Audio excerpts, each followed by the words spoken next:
Hi folks, and welcome to this, an artist review of the Surface Book 2. I reviewed the Surface Book 1. I reviewed the Surface Book 1.5. This is a very similar device. I also reviewed the lovely Surface Pro 4 and the Surface Pro 3, which I haven't got here at the moment. These are all great devices. I also went down to London and helped the Verge review the Surface Studio. So I've taken a look across the line of all these devices, and I've loved the Surface range since the very beginning. Last year I was fortunate enough to get an invite down to Microsoft to chat with them about the Surface Studio. On the train down there, I drew a few different things, including this self-portrait in the Sketchable app on my Surface Book 1, while eating a variety of different train foods, of course. You can watch the complete video of me drawing lots of different things on the Surface Book 1 and chatting away to the top engineers in London about the Surface Book and the Surface Studio. Go and watch that. That is lots of fun.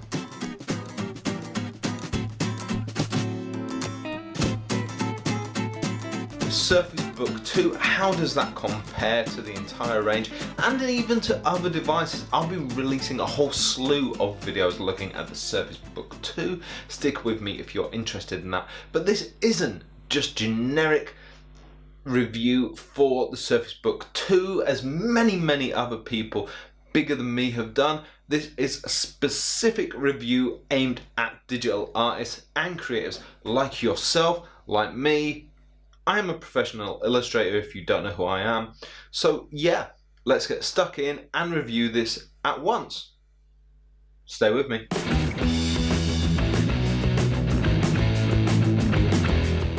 What can I say? The Surface Book 2 for artists is a brilliant device.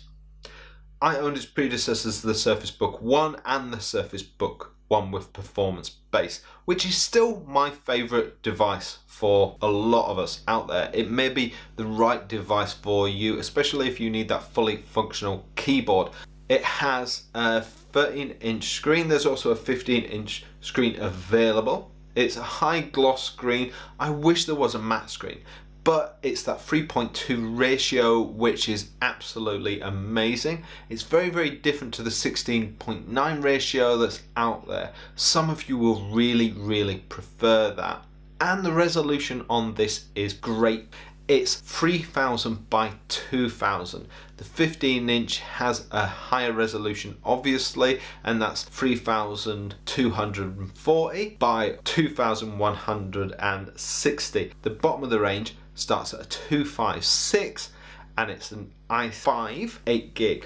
This I would generally just say no, don't get this one. Maybe go for a Surface Pro and go further up the list. You get that for about the same money and you have probably a better drawing experience on that Surface Pro.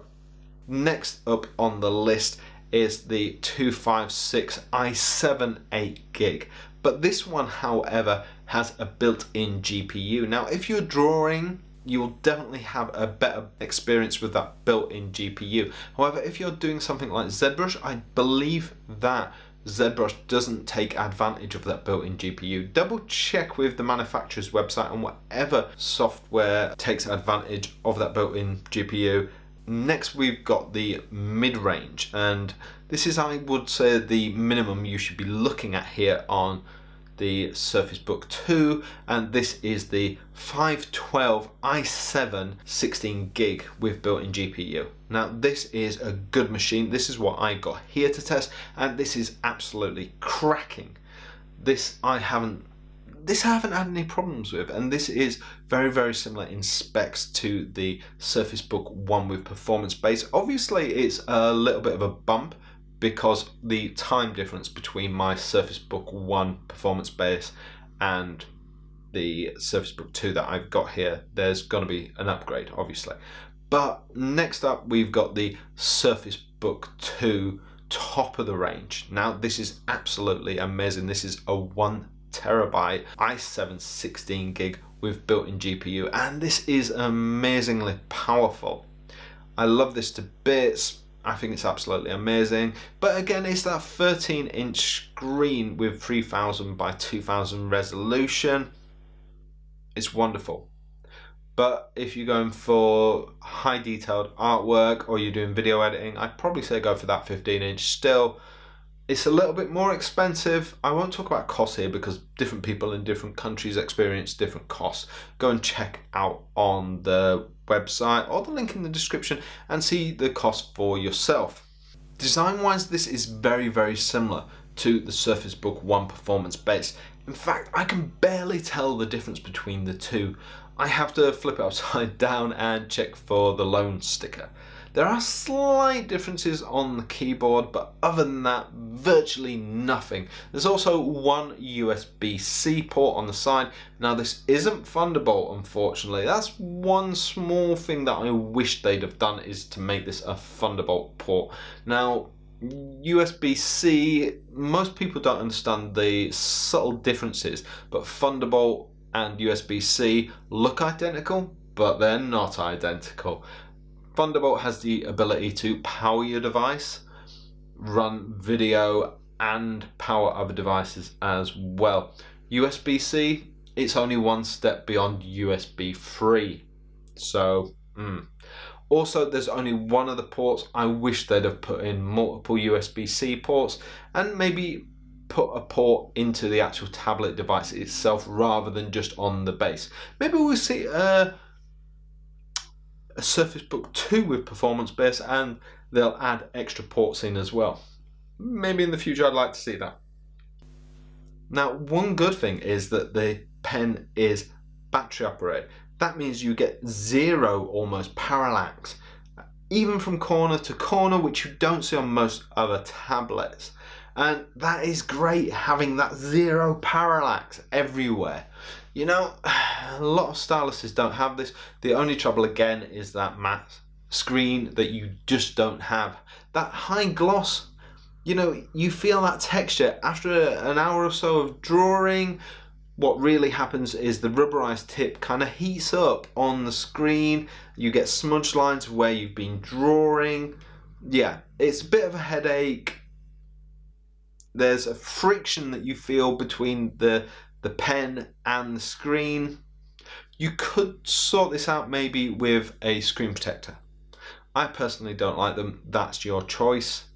But yeah, the zero parallax thing, or the almost zero parallax thing, is definitely a good plus point to the Surface Book range, as well as the Surface Book 2 and the new stylus.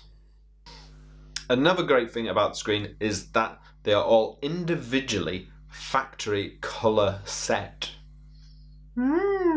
Which means that basically the colors that you should get on your device should be completely accurate, and you shouldn't have to calibrate your calibrate your own screen when it arrives.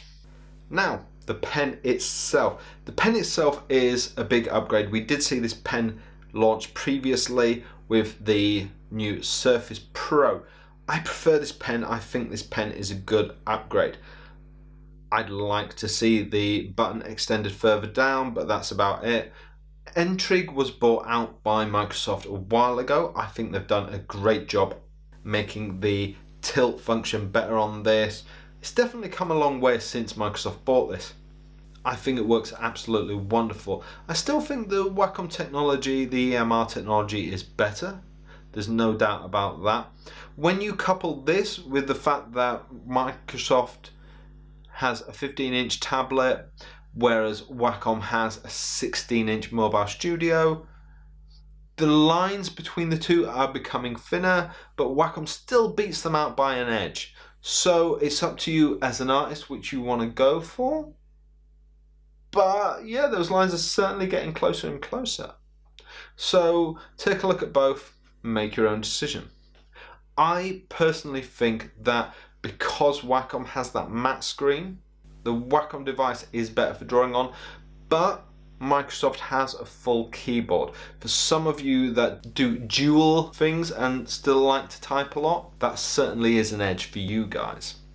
if you're working with creative software like video or audio, then you'll be happy with the audio speakers on this. They're not the best in the world, but they're certainly pretty decent. You know, if you're working in the living room or just somewhere general that isn't your studio, they will certainly get you by. I've used them just in general, and I'm happy enough with them just editing videos. I mean, you know, my audio isn't the best, but it's more listenable than most. And if you are an audiophile, then yeah, I'm sure you have decent speakers or headphones anywhere, but the speakers that are built in, very listenable. Also, some of the new Surface Books in the range are passively cooled, meaning they don't have fans. This means for your audio, absolutely brilliant. You're not gonna get that whirring noise, and yeah, it means you can hear that little extra grin. It means that your noise isn't gonna get in there. Yeah, it means all kinds of things to your audio. I'm tone deaf, so it doesn't matter to me. But for you guys, yeah, it means your audio is going to be even clearer. So that might be better. Unfortunately, it's only certain versions. I'll put those up here. Ba-ding.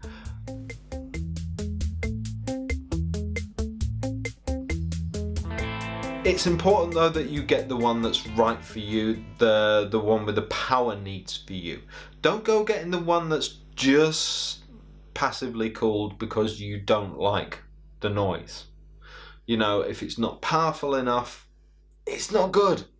So yeah, just a thought on that. Apparently the fulcrum hinge has been redesigned from the inside out.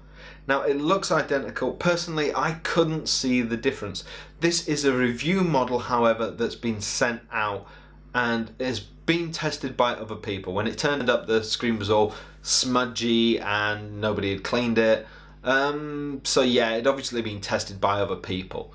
But I don't know if people have been shaking the screen or whatnot, but to be honest, the Surface Book 1 that I've got, it felt just as loose as that, and I've had that for a couple of years now. So I don't know. It didn't feel any better to me. I can't testify to how good the screen hinge is. I really can't. It just didn't feel any better to me. Personally, I would like a screen hinge that could fold all the way back or had kind of clicking positions and went all the way back. I'd like to have seen something a bit different with the hinge. In terms of Surface Book 2 versus MacBook Pro, I think definitely this time the Surface Book 2 wins. I said before that the Surface Book 1 with performance-based wins, so this time it knocks it out of the park for sure. I mean, Mac haven't done a thing of late with the MacBook Pro. It's just been sat on the shelf collecting dust. They've been working more so on the Mac Pro and on the iPhone. So yeah, the MacBook Pro, I'm sure they're working on it right now, but yeah, we just haven't seen anything. But one thing I can tell you is that it probably doesn't have pen and touch. So yeah, if you're a digital artist, this is the place to be, not Apple. Sorry guys, I know I'm gonna get some hate for that.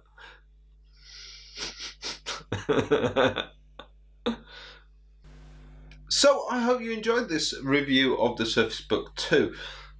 I do like this device. I think it's absolutely cracking. Would I personally go for this? I've got to say, now that I see all these lined up, I always say that bigger is better, so I would go for the 15-inch. My personal recommendation is to buy the best you can afford. If it's the bottom of the line, go for the bottom of the line. Maybe go for the top of the line Surface Pro. That's always an option. If you want that full keyboard, then yes, go for the Surface Book. However, being an artist, you may not need that. However, the 15-inch is amazing. Maybe go for that, because I always say bigger is better in terms of that workable space. And I think that the Surface Book is one of the few devices that offers that. However, there is also the Wacom Mobile Studio to consider. That's a 16-inch workable area, and it has that matte screen because obviously this gloss screen, you can see that reflecting right there. Always an issue, not just because it's gloss and you can see the reflective area, but because the tip, you can feel the resistance on a gloss screen. And I've been hoping for a long while that Microsoft does, you know, kind of work with this and give us a matte option. I've got to say, it is expensive, but Microsoft really make a refined device here. So all in all, it's a great device. It looks the part, it feels great. You know that this is going to work and stay with you. If you've got the money to throw at this, absolutely cracking. Let me know your thoughts and feelings in the comments below. I think that's definitely, I've said before that the Surface Book range was a contender for the MacBook Pro. Apple have fallen even further behind with what they're doing with the MacBook. In other words, they just haven't bothered. Now, we're still waiting to see what they want to do with the MacBook. Surface is still going. So, yeah. Right now, it's definitely outperforming anything in Apple's class. There is a rumour that Dell are going to produce the 5530, which is going to be competition for this. Let me know your thoughts and feelings about that. And yeah, subscribe because I'm going to be doing more videos about other devices that may be competition for this. But is this something you're interested in buying? Stay with me for further videos about this, and I'll speak to you soon.